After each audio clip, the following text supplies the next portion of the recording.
Ang mabuting balita ng Panginoon ayon kay San Mateo. Pagkaalis ng mga pantas, nagpakita kay Jose sa panaginip ang isang anghel ng Panginoon. Sinabi nito sa kanya, "Bumangon ka at dalhin mo agad sa Ehipto ang iyong mag-ina, at huwag kayong aalis doon hanggat hindi ko sinasabi, sapagkat hahanapin ni Herodes ang bata upang patayin." Bumangon nga si Jose, at nang gabi ring iyon, dinala niya sa Ehipto ang kanyang mag-ina. Doon sila nanirahan hanggang sa mamatay si Herodes. Sa gayon, natupad ang sinabi ng Panginoon sa pamamagitan ng propeta, "Tinawag ko ang aking anak mula sa Ehipto." Pagkamatay ni Herodes, nagpakita kay Jose sa panaginip ang isang anghel ng Panginoon habang siya'y nasa Ehipto. Sinabi sa kanya ng anghel, "Bumangon ka, dalhin mo na sa Israel ang iyong mag-ina sapagkat patay na ang mga nagtatangka sa buhay ng bata." Kaya't bumangon nga si Jose at dinala sa Israel ang kanyang mag-ina. Ngunit nang mabalitaan niyang naghahari sa Judea si Arkelao na anak ni Herodes, natakot siyang pumunta doon. At dahil binigyan siya ng babala sa kanyang panaginip, sila ay tumuloy sa Galilea at doon nanirahan sa bayan ng Nazaret. Sa gayon, natupad ang sinabi ng mga propeta, siya'y tatawaging Nazareno. Ang mabuting balita ng Panginoon. Word of the day, hear what God has to say. Mapagpalang araw po sa inyong lahat. Kumusta po kayo? Ang ating word of the day ay shelter. Ipinagdiriwang natin ngayon ang kapistahan ng banal na pamilya ni Jesus, Maria at Jose. Sa gitna ng ningning at saya ng Kapaskuhan, may isang ebanghelyo tayong binabasa na tila ba hindi masaya, tila may lamat ng lungkot at pangamba. Isinalaysay ni Mateo ang kwento ng pagtakas ng banal na pamilya, isang ina, isang amang tahimik at tapat, at isang batang bagong silang na kailangang lumikas papuntang Ehipto upang mailigtas ang sanggol sa kamay ni Herodes. Ito ay kwento ng pagtakas, paglalakbay at pag-asa. At sa puso ng kwentong ito, may isang salitang bumabalot sa lahat: shelter, kanlungan. Ang kanlungan ay hindi lamang lugar ng pagtatago, ito ay tahanan ng kapayapaan sa gitna ng banta, silungan ng liwanag sa gitna ng kadiliman. Sa Ebanghelyo, ang banal na pamilya ay naging simbolo ng milyong pamilya sa buong mundo na kailangang tumakas sa karahasan, kahirapan o kawalang katarungan. Sa likod ng katahimikan ng kanilang kwento ay matinding katotohanan ng hindi palaging madali ang pagiging pamilya. Ngunit sa bawat paglikas, sa bawat gabi sa disyerto, sa bawat pangambang baka mahuli, naroon ang diwa ng pagsama-sama. Hindi iniwan ni Jose si Maria.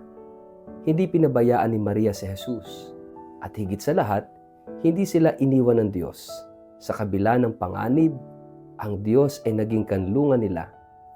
Ang kanilang relasyon, ang kanilang pananampalataya, ang kanilang pagmamahalan, iyan ang naging kanilang totoong tahanan.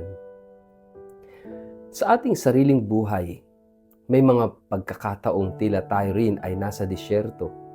Ang ilan sa atin ay kailangang lumikas mula sa mga sirang relasyon, sa mga lugar ng karahasan o sa mga sitwasyong nakakasakal sa ating dignidad. Ngunit saan man tayo mapadpad, ang Diyos ay laging handang maging ating kanlungan. Siya ang ating Ehipto. Hindi lugar ng pagkakaalipin, kundi lugar ng panandaliang pagtakas para sa panibagong pagbangon. Sa kapistahan ng banal na pamilya, ipinapaalala sa atin na ang tunay na pamilya ay hindi lang iyong buo sa papel, kundi iyong sabay na tumatawid sa mga dagok ng buhay. Hindi ito perpektong samahan, kundi tapat na pagmamahalan. Ang pamilya ay hindi palaging may magarbong hapag o masayang larawan. Minsan, Ito ay luhaang pagyakap, tahimik na sakripisyo, at mga dasal na ibinubulong sa gabi. Ngunit sa gitna ng lahat ng ito, ang pamilya ay kanlungan. Kanlungan ng pagmamahal, ng katapatan, at ng pananampalataya. Ang ating mga tahanan ngayon ay nangangailangan ng kanlungan, hindi ng karahasan. Nangangailangan ng pakikinig, hindi ng paghusga. Nangangailangan ng dasal, hindi lang ng sermon. Sa mundong nababalot ng takot, ang ating pamilya ang dapat maging unang lugar ng kapanatagan. Ngunit para mangyari ito, dapat tayong matutong kumupkop, umunawa, magparaya, tulad ni San Jose. Dapat tayong maging bukas loob, mapagkalinga at tapat, tulad ni Maria. At dapat tayong matutong magtiwala kahit bata pa, kahit wala pang sinasabi, tulad ni Jesus. Ngayong oktaba ng Pasko, habang nilalasap pa natin ang diwa ng pagsilang ng Diyos sa mundo, tanungin natin ang ating sarili, nagiging kanlungan ba ako sa aking pamilya? Sa gitna ng ingay ng mundo, ako ba ay tahanan ng katahimikan at ng pag-ibig? Sa gitna ng takot at alalahanin, ako ba ay silungan ng pag-asa? Mga kapatid, ang Pasko ay hindi lang tungkol sa liwanag sa Belen. Ito rin ay tungkol sa paghahanap ng liwanag sa dilim.